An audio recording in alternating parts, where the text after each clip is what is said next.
Good morning. So, Steve and I have known each other for some years, but in this context, I guess I better refer to him as Professor Miller. So, Professor Miller mentioned some important things, one of which I guess I'm going to fail spectacularly at the beginning, which is no presentation is complete without a 2x2 box. And I have no 2x2 boxes in my presentation, so that's one. I only have a couple of pictures to speak from. Number two, I wanted to reinforce at the beginning that one of the reasons that I think this is such an important program. Well, several reasons. One, financial industry is such a key economic engine for Singapore. And so I agree wholeheartedly with the idea that technology drives the financial industry, or supports at a minimum, whichever word you prefer, the financial industry. So it's so critical that we focus on additional skills and training. But if I think about it, the reason that this program I think is so special is because of the depth of capabilities with the people supporting it. So based on the CVs that you would have seen just a moment ago, people who have worked in senior leadership positions in technology, in banking, that know the issues, know what they're talking about. So advising firms or being in the firms themselves, I think makes this program all the more credible and all the more important. Let me touch a little bit just by going through and making sure that I pay respect. So I'd like to say good morning, thank you, of course, to Professor Arnaud de Meyer, the president of SMU, of course, Professor Miller, and then I have Ms. Tong Fang Yi and Ms. Hong Hui Si. So I wanted to also just make sure that we really look at the rich ecosystem of people who are here today to support this event. And I think it's a very exciting opportunity to make sure that we explore what we can do to continue to support the event, what we can do to continue to support the training. The reason that I have this graphic on the screen is I like the way it describes urgency and speed. And so, anyone in the room here from Visa? No? All right. So if I think about this, in the time that it takes Usain Bolt to run 100 meters, so less than 10 seconds, there's 19,000 transactions through Visa in that same amount of time. And so you think about the quantity of information, the velocity of information, the diversity of information. So how do you try and make sense of this huge amount and huge flow and huge complexity, increasing complexity? And so I think this is a really great way of kind of framing the issue that technology and banking are inextricably linked. I also really like this example. Apart from the fact that I think it's just a beautiful image, I like this example because it's recent and it's personal. If you think about the Formula One race in Singapore, it really is a fountain of data. And if you think about the cars going around the track, everybody knows, I'm sure, in some way, that all the cars are wired with a variety of sensors, and through the race, there's telemetrics that give the pit crews information on what's happening in the cars. What can be done to squeeze another 100th of a second here and there makes all the difference. And the reason that that's so relevant is you saw a really good example of that just when the race took place a couple of weeks ago. For those that watched it, you may recall Mark Webber was going around the track, and as the race started to near its conclusion, his pit crew was on the radio to him saying, you have to short shift, right? Do not run the engine up so far to the red line, because they could see, based on the sensors in the motor, that the engine was starting to degrade. And so there's an example of real-time data coming back for the purpose of analyzing performance and having a positive impact, ideally, while there's still an opportunity. Now, as they were trying to nurse the car around the track, they were also trying to make sure they didn't fall so far behind, and for those that ended up watching it, the motor did explode into a ball of fire before they crossed the line. But the interesting part of that is they knew it was coming. The pit crew knew it was coming based on the data that they could see. Now the question is, how can we use data to try and make good decisions in as near real time as possible, in as many situations as possible, which is such an important opportunity for people in this room and the people that you have leadership responsibility for. There was a recent Deloitte survey done that said essentially across banking professionals, roughly 30% responded that they don't feel they have any analytics tools to use in their roles. Now, whether they do or don't, they didn't feel that they did have any tools. 6% said that they had what they considered to be best-in-class tools.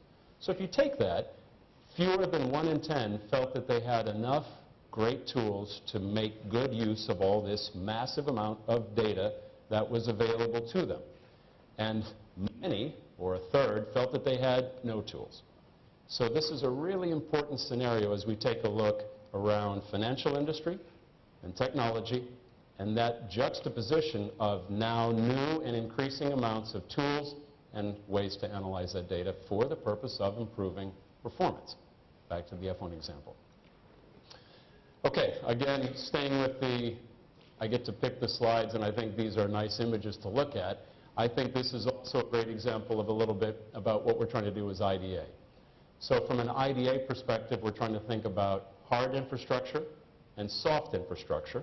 And we think about this as hard infrastructure, meaning coral, and we think about as next generation fiber network or wireless sensor network across the island, or some of those big, difficult infrastructure-related things that we need to try and work on in order to be able to make innovation available or encourage innovation, which is more the soft infrastructure. Now, I really like this program, fita, because I think of it as soft infrastructure. Skills training, people, knowledge. Right? We can build fiber, we can build networks, but we cannot build anything else without great people and without the knowledge of people and the skills of people. So if we think of this as hard infrastructure and soft infrastructure, one really needing symbiotically to work with the other. So I like this because nothing in this picture can exist without everything in this picture. And so this idea of working together is really a critical message. So working together as industry, as academic, working together with great people that have experience in all of these different areas in order to provide more knowledge and more training really makes a big difference, and why I think fita is so important. Okay, another one here. Thinking about in order to upskill, upgrade. So it takes effort to become bigger and stronger. Not easy. Sometimes a little bit painful. You get a little bit sore, but you have to stretch. You have to learn new things. So this particular example, this isn't the particular gentleman, but the record around lifting is that for a person that weighed just over 100 kg, there was a 400 kg lift of total weight. So if you think about it, 4 times body weight, and the amount of training that goes into that over many, many years in order to have that capability. So if you think about this and stay with this, it's in order to become bigger and stronger, you have to stretch and push and gain in new ways. And sometimes those things take a lot of effort, but you're very fortunate that the fita program, I think, has given you as many tools as you're likely to find anywhere in the world. And we were chatting a little bit before the session that SMU has put itself in the position of really being unique around the world at having so many tools available to it in one of the financial hubs of the world. Okay, we think about this as what can we do, we IDA, what can we do with research institutes, academics, industry, and so we're excited to be a part of the things today because I don't think there is any more important area than the intersection of financial industry and technology, and then sort of the subsection there for my own purposes of analytics inside technology, which may be a little hot topic at the moment, may not be the thing in the 2 or 3 years, but I think honestly it's going to just be how do we learn to use it more and more effectively. Not that it falls out of fashion, it's just our knowledge of it gains more and more traction, and therefore the newness of it wears off. Just like e-commerce is no longer e-commerce, it's just how you tend to do business in some of these things. You don't think of it as e-commerce like you did some years ago. Now it's a way of doing business. And I think analytics will evolve to a way of doing business. Today we just describe it a little bit specially. The important thing here, though, is all of the banks, especially those with whom I worked in my previous lives, were always hungry for professionals that could help them learn new things, do new things, push in new areas. So everybody in the room, and those that you have leadership responsibility for, what a great career path, what a great opportunity for an economic reward, I hope, because there's plenty of hunger in the markets for people that have the skills that you have or are gaining. So let me leave this one slide, because this speaks to something that I think is important for IDA, for financial industry, for academic, and I like to just leave this one word here, which is, I think, encapsulating a lot of these ideas together. First, as a little short infomercial for IDA, we're trying to go back to the ability to build things, build technology, build products. We're not trying to compete with anybody, but we want to be a good partner, which means we have to know how to build. So we're doing a lot of things in this regard to re-encourage building. So nothing is financially tracked, there is no HR, there is no head of marketing, there is no anything without a product to represent. And so build is very critical. Financial industry is always looking for innovation. So as IDA, we're always looking for ways to encourage and support Singapore-based tech product companies. And we want to be more aggressive and more assertive in that. Not resellers, not integrators, not consultants, because there's a room and a place for all of those kinds of firms. We're looking for how do we support product, innovative product that helps companies do something better, faster, cheaper, whatever the metric might be. So build. And we need to build people, which is what Professor Miller was just describing. We need to build people. We need to make sure that we are continuing to build and create more and more talent within Singapore.